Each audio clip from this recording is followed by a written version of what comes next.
નમસ્કાર મિત્રો, કેમ છો? મજામાં?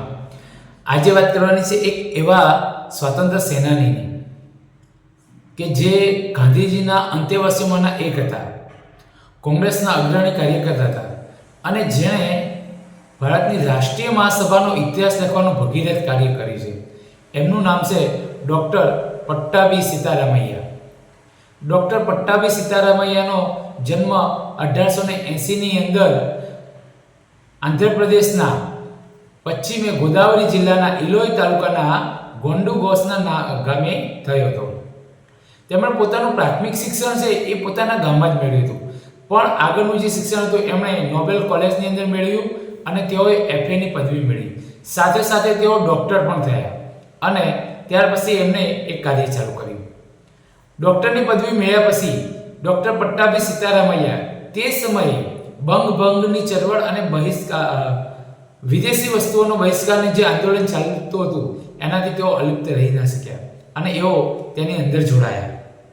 વાત કરીએ તો ગાંધીજીના અહિંસક સત્યાગ્રહના પ્રવાસ અર્થે તેમણે અંગ્રેજીમાં જન્મભૂમિ નામનું સાપ્તાહિક શરૂ કર્યું હતું અને તેઓ અંગ્રેજીના ખૂબ સારા વક્તા હતા, પરંતુ તેઓ કોલેજના કુલપતિના નાતે પોતાનું ભાષણ સંસ્કૃતમાં જ આપતા હતા. તેમણે જે ભારતીય ચળવળ આઝાદી માટેની છે એની 1930, 32 અને 1942માં જેલવાસ પણ ભોગ્યો છે.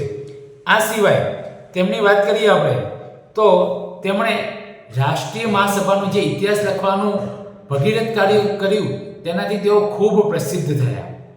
આ સિવાય જયપુરની અંદર કોંગ્રેસ અધિવેશનના પ્રમુખ તરીકે, ત્યાર પછી મધ્યપ્રદેશના રાજ્યપાલ તરીકે અને ભારતીય જે બેંક છે ભારત લક્ષ્મી બેંક એના સ્થાપક તરીકે પણ તેમણે સેવાઓ આપી છે અને તેઓ એક સારા એવા પત્રકાર હતા. તે અંગ્રેજીના સારા વક્તા હતા, પણ પોતાના જે વક્તવ્યો એ સંસ્કૃતમાં જ આપવાનું પસંદ કરતા હતા.